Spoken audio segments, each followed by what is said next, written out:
Bonjour et bienvenue dans Smart Bourse, votre émission quotidienne sur Bismart pour rester à l'écoute des marchés. Émission que vous retrouvez évidemment chaque soir en replay sur bismart.fr ou encore en podcast sur l'ensemble de vos plateformes préférées. Au sommaire de cette édition du lundi 13h30, pour bien démarrer la semaine, ce choc d'incertitude qui s'accroît à l'issue des résultats des élections européennes. Si la toile de fond, la big picture au Parlement européen évolue assez peu malgré une certaine percée effectivement des droites dures et extrêmes, c'est bien sur le plan national et domestique que certains sorts spécifiques attirent l'attention des investisseurs. On parle évidemment du cas français avec un calendrier électoral qui s'accélère, comme on a pu le voir au Royaume-Uni il y a quelques semaines avec l'annonce d'élections générales anticipées pour le 4 juillet. On parle du cas britannique. Le cas français, lui aussi, voit son cas électoral s'accélérer avec des élections législatives convoquées pour le 30 juin, premier tour, et le 7 juillet, second tour. Les marchés prennent acte de cette incertitude qui augmente avec une pression sur les actifs européens. On le voit à travers l'euro, on le voit à travers les rendements obligataires et notamment autour du cas français avec une petite tension de 5 points de base entre la dette française à 10 ans et la dette allemande à 10 ans, le fameux spread, et puis le CAC 40 qui accuse une baisse plus marquée que les autres indices en Europe. En Europe, 2 fois plus élevée par exemple que la baisse du DAX en Allemagne, une baisse autour de 2% pour le CAC 40. Décryptage, commentaires, analyse à suivre avec Michael Nizar d'Edmond Rothschild Asset Management qui sera avec nous en plateau, sans oublier évidemment la partie plus fondamentale qui intéresse toujours autant les marchés. Après la décision de la BCE la semaine dernière, c'est la Fed qui entre en piste cette semaine, avec en plus la publication du rapport mensuel sur l'inflation aux États-Unis qui interviendra ce mercredi, quelques heures avant la communication officielle de la Réserve fédérale américaine. Et nous reviendrons également dans cette demi-heure d'émission sur la démocratisation des actifs non cotés, un phénomène qui s'est accéléré ces dernières années. Et pour la première fois, France Invest, l'association qui regroupe justement les investisseurs en private equity, entre autres, ou en actifs privés, France Invest a publié une étude qui permet de quantifier ce phénomène de démocratisation des actifs privés, des actifs non cotés. Alexis Dupont dévoilait pour nous ses premiers résultats de cette première enquête de référence.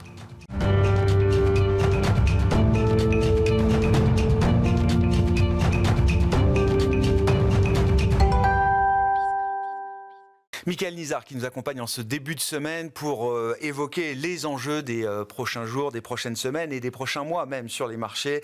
Michael qui est responsable de la gestion multi-asset et overlay chez Edmond Rothschild Asset Management. Bonjour Michael. Bonjour Grégoire. Merci beaucoup d'être là. La politique prend évidemment une place importante au lendemain des résultats des élections européennes. Je le disais, avec une situation française spécifique qui trouble un petit peu les marchés et les investisseurs. Quand on regarde l'euro, quand on regarde le spread OAT Bund, quand on regarde même l'indice CAC 40 en baisse de 2% par rapport aux autres indices européens. Quel est le rationnel de ces mouvements de marché et à quoi est-ce que les investisseurs réagissent spécifiquement ce matin, Michael ? Oui, effectivement, c'est quand même une vraie surprise. Toutes les décisions qui ont été prises effectivement hier par M. Macron. Globalement, en fait, quand on voit d'un point de vue investisseur, d'un point de vue financier, on voit que pour l'instant, finalement, la reconstitution de la prime de risque est relativement ténue. On a effectivement une réaction de marché, comme vous le disiez, sur le CAC 40. Quand on voit sur la partie prime de risque entre la dette allemande et la dette française, on a 5 points de base d'élargissement. Quand on regarde finalement les années 2017, notamment sur le risque justement qui était peut-être plus important, on voit pour l'instant que finalement la reconstitution de la prime de risque est relativement faible. Quand on regarde la partie euro-dollar, le taux de change euro contre toutes les devises baisse, mais très faiblement, de l'ordre de 0,4, 0,5%. Donc la vraie question, c'est de savoir si finalement la reconstitution de cette prime de risque peut continuer à se mettre en place. Pour nous, en fait, la réponse est oui. On pense en fait que pour l'instant, le risque n'est pas suffisamment bien intégré à la question justement de savoir si la France va rester gouvernable suite à la dissolution. On va vivre finalement des semaines entières d'incertitude sur cette question-là. Et donc, pour nous, il nous semble qu'en fait, la vraie question va se poser sur, d'abord, les taux d'intérêt, notamment tout ce qui est périphérique à l'Allemagne. Deuxièmement, sur la dette, le marché de la dette, notamment la dette crédit. Parce que si vous faites remonter le coût du capital, vous pouvez raisonnablement penser que finalement, il y a certains secteurs qui peuvent davantage souffrir d'un levier financier qui est plus élevé. On peut penser aux services collectifs, les utilities, on peut penser à l'immobilier. Donc, sur le court terme, on va dire sur le mois qui vient, on risque d'avoir un peu plus de volatilité réalisée et implicite sur les marchés actions. Après, sur le moyen terme, quand on regarde finalement le fait qu'on s'éloigne de plus en plus du risque de récession en Europe, en France, un taux de chômage qui n'a jamais été aussi bas, les nouvelles jusqu'ici, les nouvelles plutôt bonnes étaient devant nous. Donc, si on fait fi finalement de ce risque et de cette incertitude politique, sur le plan des fondamentaux, on va plutôt vers un mieux sur la conjoncture. Si on prend le référentiel devise et l'euro face au dollar, depuis une paire de mois maintenant, on avait plutôt un renforcement continu, progressif de l'euro contre dollar. Ça rebaisse un peu aujourd'hui, mais on n'efface pas non plus tout ce mouvement. Comme vous dites, derrière, on est toujours dans une séquence où la macroéconomie en Europe offre un certain nombre de surprises plus positives. Exactement. Donc, c'est-à-dire que finalement, on laisse derrière nous un vrai questionnement sur la microéconomie. Ouais, je comprends. Devant nous, on a peut-être un télescopage entre deux thématiques. La macro qui finalement montre qu'il y a certes un ralentissement, mais qu'il y a une vraie résilience au niveau de la conjoncture. Mais dans le même temps, on voit finalement survenir, notamment dans les pays émergents, on a eu un risque politique qui a été relativement important, mais qui est en ce moment digéré, notamment par l'élection de Modi en Inde. On a eu le Mexique. On a effectivement en Europe la France et le Royaume-Uni. Et devant nous, on a surtout le risque qui n'est peut-être pas assez bien intégré, le risque Trump. Donc ce risque-là, c'est d'avoir finalement un taux d'intérêt, des taux réels et des taux nominaux qui peuvent rester relativement élevés, au moment où finalement les surprises sur l'inflation ne sont pas encore très très bonnes. On a un tassement des conditions d'emploi au niveau des États-Unis qui est relativement stable et donc qui peut justifier de garder des niveaux de taux encore un peu plus élevés que ce qu'on pouvait imaginer il y a encore quelques semaines ou quelques mois. Et donc vous avez ce glissement et ce duo entre risque politique et risque économique qui est devant nous. Ça veut dire, si on regarde la courbe obligataire, effectivement, on va avoir des forces en présence qui vont être un peu frictionnelles. D'un côté, la reconstitution de cette prime de terme liée aux incertitudes politiques. Tout à fait. Et dans le même temps, la perspective quand même de quelques baisses de taux des banques centrales. Alors on peut parler du calendrier, BCE avant la Fed, etc. Mais qui auront peut-être un impact sur les taux courts, mais pas un impact aussi fort que ça sur la partie longue de la courbe. C'est ça qu'on peut imaginer. Exactement, Grégoire, vous touchez du doigt finalement un point central, c'est-à-dire le mouvement de courbe. En fait, on voit que depuis 2 mois à peu près, on a évité et on s'est éloigné vraiment du risque de remonter des taux supplémentaires sur les taux courts.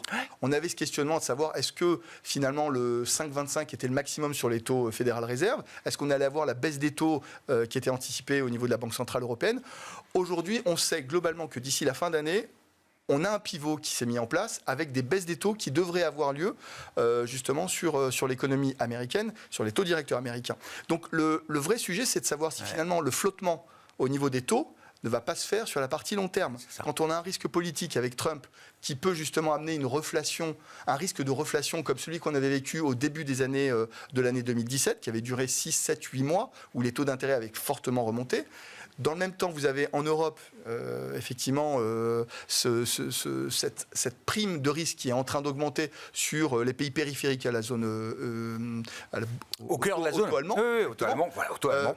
Donc, ce qui veut dire que, finalement, on a encore ce risque de repentification des courbes. Ah oui, j'entends. Qui ne sont pas positives. Hein. Qui n'est pas positive, en tout cas pour les secteurs défensifs. Oui. Non, mais ce que je veux dire, la courbe n'est pas encore positive. On est encore sur des courbes légèrement inversées ici et là. Hein. Et jamais dans l'histoire, je pense, on a vu pendant aussi longtemps une courbe inversée.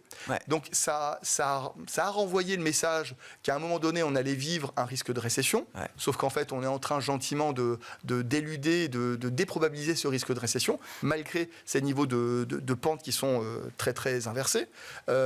Et donc, devant nous, on a malgré tout un risque politique qui fait encore pointer ce risque d'avoir des taux long terme qui peuvent rester hauts, voire même remonter un peu plus en relatif par rapport aux taux courts. Et ça, vous disiez, Mickaël, ça va favoriser, ou en tout cas, ça va générer des rotations aussi. Ça aura un impact sur les marchés boursiers, sur les marchés actions, sur la dynamique sectorielle des marchés boursiers.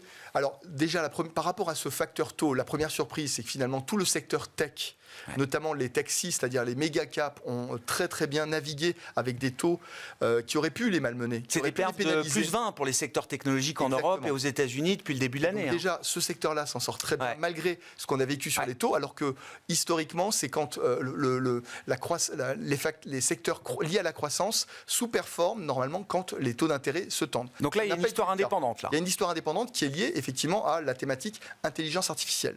Ensuite, quand vous regardez finalement la repentification des taux et ces taux qui ont eu tendance à remonter, ça a plutôt bénéficié au secteur cyclique, notamment les industriels, toute la partie minière, les financières, les capital goods. Et de l'autre côté, vous avez les secteurs défensifs qui ont eu tendance finalement à souffrir. Donc on a eu un re-rating, donc finalement une hausse assez forte des cours sur la partie cyclique, qui a très bien finalement salué le fait que la conjoncture tenait particulièrement bien avec une remontée des indicateurs de directeurs d'achat. Devant nous, qu'est-ce qu'on a ? Si les taux d'intérêt continuent de rester hauts, voire même de progresser avec une repentification, eh bien, ce sera encore les secteurs défensifs qui pourront être un petit peu plus malmenés parce que justement le coût du capital aura tendance à les pénaliser. La vraie question, c'est que finalement, les secteurs cycliques sont déjà historiquement revenus à des niveaux très élevés. Donc, si la conjoncture commençait à montrer un certain signe de ralentissement, alors on pourrait avoir un début de rotation sectorielle entre les secteurs cycliques à la faveur finalement des secteurs plus défensifs. Les comportements cycliques ont déjà bien anticipé. Il y a quelque chose peut-être d'un peu asymétrique aujourd'hui sur ces secteurs-là par rapport à des secteurs défensifs, effectivement, qui restent malmenés encore avec ces mouvements de courbe et ces mouvements de courbe de taux. Je redonne juste pour l'élection française, le spread OAT-Bund qu'on regarde, oui, on est peut-être à 55 plus aujourd'hui, l'écart entre le rendement de la dette française et le rendement de la dette allemande à 10 ans. Vous évoquiez les références électorales précédentes, 2017. Les derniers sondages avant le premier tour font monter la probabilité d'un second tour Mélenchon-Marine Le Pen à l'époque. Et c'est là où on a vu effectivement, alors la prime de risque française s'accroître par rapport à l'Allemagne jusqu'à, j'ai revu tout à l'heure, 75 points de base. Voilà, ça a été la dernière référence d'un écartement du spread français sur des considérations politiques. Exactement. Sachant que là, si on se projette finalement après les élections, ce qu'on risque d'avoir, le facteur de risque positif finalement pour cette dette OAT, etc., c'est qu'on va vers certainement plus de visibilité, puisqu'en fait vous allez avoir un taux de participation qui aujourd'hui, dans les élections toutes récentes, quand on regarde 2017-2022, on a eu un taux de participation aux législatives qui était de l'ordre de 51-50, un taux d'abstention de l'ordre de 52%.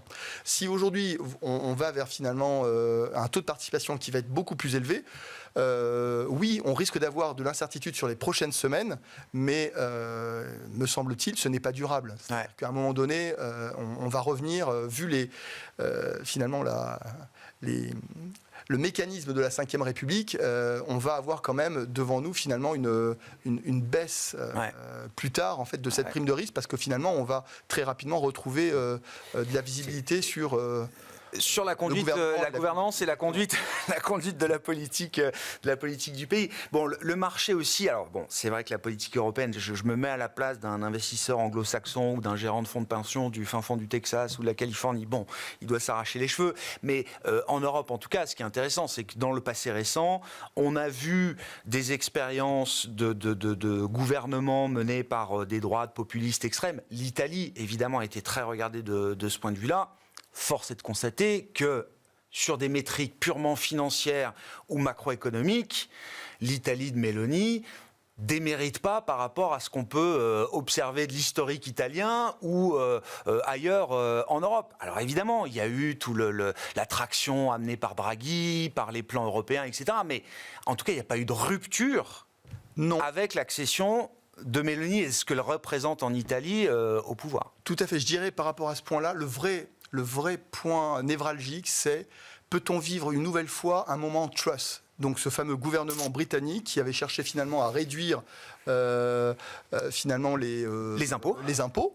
Et donc les marchés s'étaient emparés de cette thématique en faisant remonter très fortement les taux gilt, donc les taux britanniques, et ça avait amené effectivement la démission de Truss. Ce qui a permis finalement au gouvernement Meloni de voir exactement cet épouvantail-là pour ne pas imiter, ne pas rentrer dans cette spirale de remontée des taux très très fort. Le laboratoire britannique, de ce point de vue-là, a été riche d'enseignements pour beaucoup de chancelleries, j'imagine, à travers l'Europe et la planète. Exactement. Et donc, il me semble que ce mécanisme-là peut agir encore comme un épouvantail pour envoyer un message finalement au potentiel gouvernement qui se formera à partir du 7 juillet sur la conduite finalement de la politique économique et de l'autre côté finalement du financement.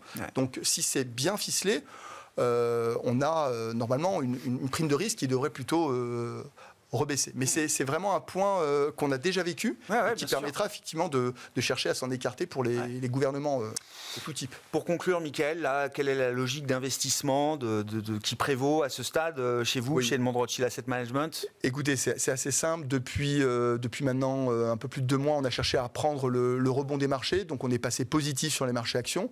Sur les pays développés dans un premier temps, en attendant d'y voir plus clair sur l'imminence d'une baisse des taux pour ensuite s'intéresser aux pays émergents. Aujourd'hui, on est plutôt surpondéré sur la zone US, la zone européenne.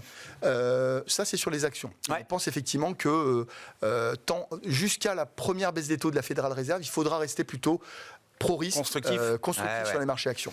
Sur les taux d'intérêt, on a cherché à justement bénéficier de la phase de détente des taux, même si on n'a pas vu effectivement la révision des anticipations de baisse des taux depuis le début d'année. Néanmoins, on a plutôt eu tendance à prendre des profits sur la dette obligataire américaine. Aujourd'hui, quand on voit finalement les marchés de l'emploi bien nous en a pris, on a plutôt envie de rester plutôt neutre et d'attendre le moment de revenir surpondérer sur la dette au moment où on aura plus de visibilité sur le ralentissement. Bon, il y a un range sur le 10 ans américain, 4,30, 4,70. On est tombé dans le bas du range. C'était pas le moment d'être acheteur agressif de treasuries à ce moment-là. Merci beaucoup, Mickaël. Mickaël Bizard, responsable de la gestion multi-asset et overlay d'Edmond de Rothschild Asset Management.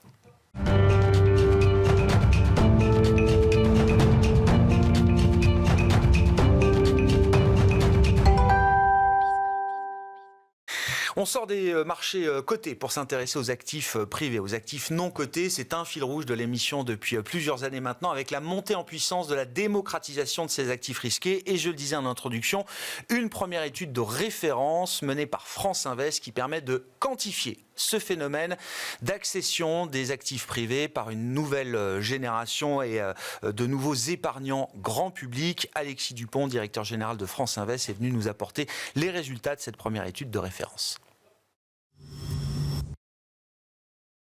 L'étude a porté en fait sur l'échantillon qui existe aujourd'hui sur le marché. Je pense que l'étude est quasi exhaustive aujourd'hui sur ce qui il peut toujours y avoir des petits manques, mais globalement l'étude est exhaustive. Et ce qu'on voit, c'est que ça concerne du coup essentiellement des FCPR. Oui, c'est ça. On met de côté FIP, FCPI qui ont des fonctionnements un peu différents. Qui ne représentent plus grand-chose sur le marché aujourd'hui et puis qui sont plutôt le véhicule qui était utilisé dans le passé. Là, le mouvement qu'on voit et qu'on avait envie d'étudier un peu dans le détail et de commenter, c'est ce mouvement sur le moins de 100 000 euros, mais véhicule FCPR. Bon, quels sont les chiffres qu'on peut mettre là-dessus, là, déjà, pour quantifier un petit peu ce que cette démocratisation a apporté, effectivement, en termes de levée, d'encours, etc.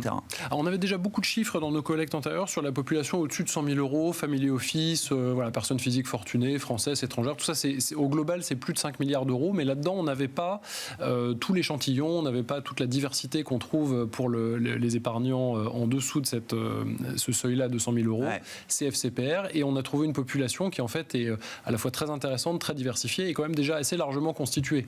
En encours, c'est pas loin de 8 milliards d'euros et on voit une accélération très forte puisque rien que la collecte de l'année 2023, c'est pas loin de 2 milliards d'euros. Ah oui, d'accord. Ouais. Sur 8 milliards d'encours total à fin 2023. Donc les choses accélèrent assez rapidement et d'ailleurs on le voit parce que l'âge moyen des fonds dans notre échantillon, c'est 3 ans et demi, un peu moins de 3 ans et demi. Donc ça se développe à une vitesse assez rapide. Ouais.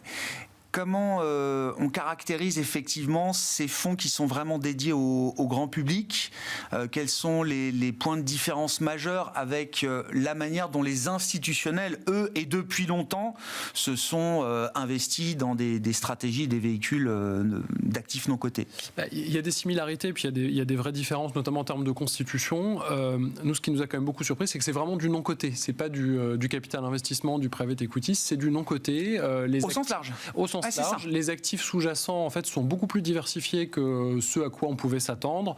Il y a une part importante de dette privée, d'equity, du primaire, du secondaire, des liquidités, parfois des actifs cotés. Donc on a vraiment des produits, c'est une classe d'actifs nouvelle en fait, en train de se déployer sous nos yeux.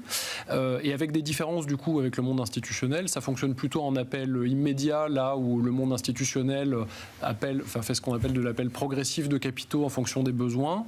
Les sous-jacents sont plutôt plus matures en moyenne avec des courbes, ce qu'on appelle la courbe en J, donc la façon dont la valeur se crée dans le temps, qui sont un peu moins creusées. Donc on a des choses qui sont un petit peu plus lissées. C'est quelque chose d'autre. C'est plus dérisqué, on peut le dire comme ça, Alexis. Ça reste des placements oui, à risque, forcément. Non, mais bien sûr, tous les disclaimers s'allument, voilà, etc. Mais que dans cette fameuse courbe en J, là, c'est des... Mais on voit que le mix d'actifs, le mélange entre l'equity, la dette, des actifs plus matures parfois, parce que le secondaire, on a des actifs qui sont déjà un petit peu plus loin dans la courbe de maturité, donc qui sont à un niveau de rendement risque qui est un petit peu différent. Tout ça contribue à avoir des profils d'investissement, de rendement risque qui sont un peu différents aussi pour les épargnants. Donc c'est assez intéressant. Ouais. Pourquoi l'industrie a fait ce choix des appels immédiats, effectivement, en capital pour cette population grand public par rapport à ce qui se pratique traditionnellement, j'allais dire, dans cette industrie les véhicules ont été conçus pour ça, et puis c'est des problématiques assez pratico-pratiques. Ouais. C'est comme un syndic de copropriété. Quand il faut appeler les charges tous les mois, c'est compliqué. D'accord. Ah oui, c'est juste la gestion de la programmation de la trésorerie disponible, etc. Oui, il y a des problématiques techniques. Sur des véhicules avec entre guillemets peu d'investisseurs plus avertis, mais qui peuvent quand même être des personnes physiques, des entrepreneurs, ça peut encore fonctionner, mais c'est vrai que quand on descend sur des véhicules qui sont commercialisés à beaucoup de gens, à des moments différents, on voit le poids des evergreen d'ailleurs dans ce paysage-là, mais on y reviendra peut-être, ce sont des schémas en fait qui fonctionnent plus de façon simple. Donc allons-y, fonds evergreen, puisque c'est la grande majorité des fonds sur les je sais plus 90 ou 89 véhicules que vous avez regardés, la très large majorité, voire l'unanimité quasiment, sont des fonds ce qu'on appelle evergreen. Alors pas forcément l'unanimité, mais c'est vrai que c'est un schéma qui est vraiment surreprésenté en nombre et en poids par rapport à ce qu'on peut voir sur le marché institutionnel dans cette nouvelle offre retail non coté qui est en train de se déployer. C'est pas illogique parce que un des enjeux des fonds evergreen, c'est de permettre une forme de gestion de la liquidité. Alors après, on va pas transformer des actifs illiquides en actifs liquides. On crée de la valeur dans le temps, on sait pas faire autrement. Donc on ne fera pas de miracle, mais c'est une partie de la réponse à ces problématiques de liquidité qui reste importante pour les épargnants. Et puis le fonds Evergreen, il est non daté. Donc oui, c'est ça, il faut expliquer. Evergreen, il n'y a pas de date de fin, enfin il y en a une. C'est souvent des fonds semi-liquides avec des possibilités de sortie qui peuvent être plus ou moins fréquentes selon les véhicules. Donc par rapport aux fonds fermés au rachat de capital investissement, c'est 10 ans.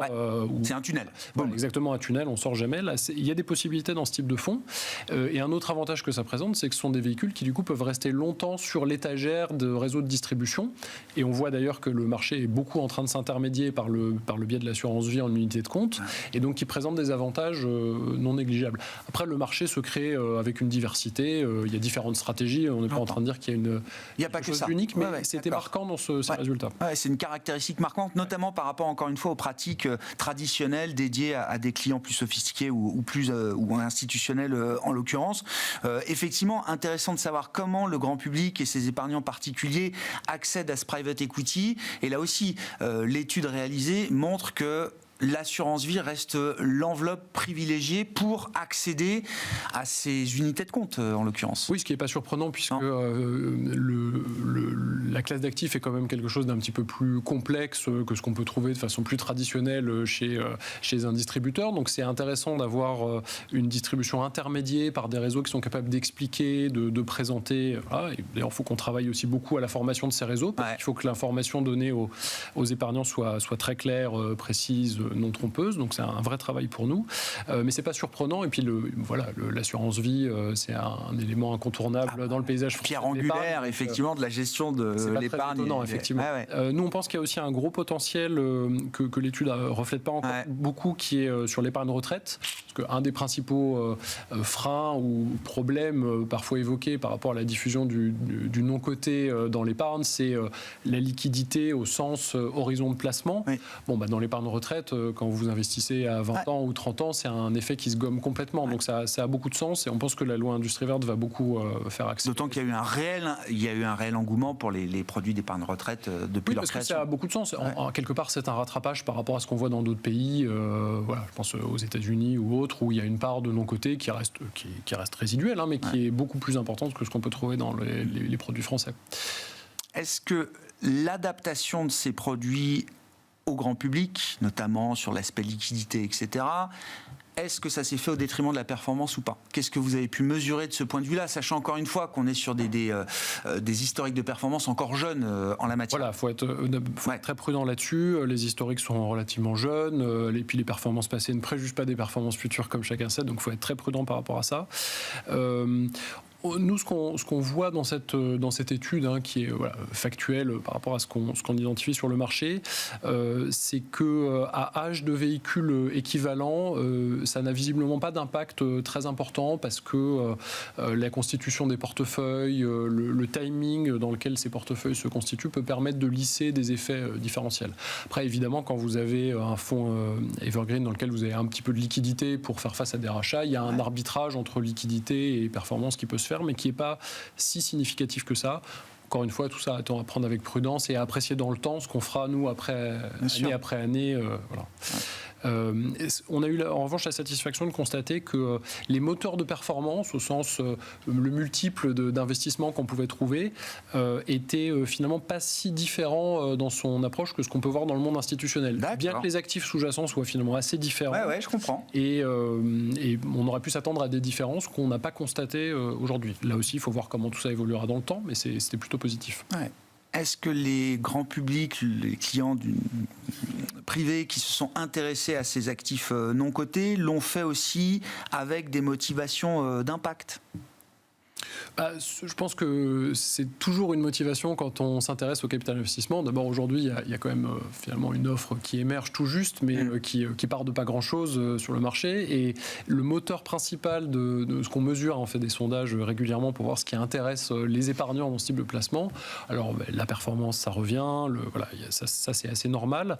Mais c'est pas le seul moteur du tout. L'aspect financé des PME, des ETI ou évidemment des startups avec une dimension locale, puisque l'essentiel de nos investissements aujourd'hui, plus de 80% est en France, avec un placement, je dirais, tangible, qui souvent qu'on peut expliquer à sa grand-mère, c'est-à-dire même si on ne rentre pas dans les détails techniques, on comprend. C'est peut-être l'entreprise du coin de la rue, quoi. C'est peut-être la PME du coin de la rue, dans laquelle d'ailleurs peut-être qu'on travaille. Enfin voilà, il y a quelque chose qui est parlant et qui est recherché par les épargnants. Presque plus que les objectifs de performance. Mais on le voit à travers les véhicules qui sont proposés. Il y a alors, il y a toute une classification, effectivement, autour du degré d'impact ou du degré d'engagement extra-financier qu'on veut apporter. Est-ce que ça se retrouve ou est-ce que c'est assez blend de ce point de vue-là ? Non, d'abord, je pense que tous, mais c'est vrai au-delà du retail, tous les acteurs du capital investissement aujourd'hui, quand ils investissent dans une entreprise à 10 ans, aujourd'hui, ne peuvent pas faire l'impasse sur le fait de la transformer sur le plan de la durabilité. Donc là, ils le font tous. Après, ils le reflètent plus ou moins dans leurs éléments marketing, et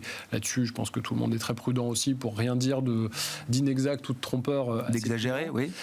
Mais au-delà de la durabilité, je pense que l'épargnant va chercher le sens, la cible d'investissement qu'on comprend, qu'on a envie d'aider, enfin une forme d'affection presque dans ce qui est fait. Ouais. Bon, très intéressant. En tout cas, voilà, je retiens, c'est 8 milliards d'encours pour le grand public dans le non-coté avec le mouvement de démocratisation de ces dernières années et 2 milliards levés en 2023. Et ça grandit beaucoup. On n'a pas parlé des frais. On a quand même eu la satisfaction de constater que ce qu'on voit souvent reflété dans les publications diverses, ce sont des frais maximum qui sont dans les documents commerciaux, parce que c'est la seule information qui existe publiquement. On avait cette intuition, mais quand on regarde en pratique, les frais réels, ils sont bien en dessous des frais maximum, ce qui est bien normal, mais c'est quand même important de le dire. D'accord, effectivement. Oui. Quand je parlais du rendement net de frais, moi, c'est forcément il n'y a que ça qui compte à la fin de la journée. Merci beaucoup, Alexis. En tout cas, nous avons apporté ces éléments d'analyse. Je sais pas, l'étude n'est pas disponible, non, je crois. Enfin, elle va bientôt. Elle le sera bientôt. Voilà. En tout cas, pour ceux qui s'intéressent à ce sujet, voilà, il y a des grands chiffres. Vous pourrez retrouver l'entretien en replay et l'étude guide peut-être bientôt disponible chez France Invest. Alexis Dupont, directeur général de France Invest, qui était avec nous en plateau pour ce quart d'heure thématique de Smart Bourse ce soir.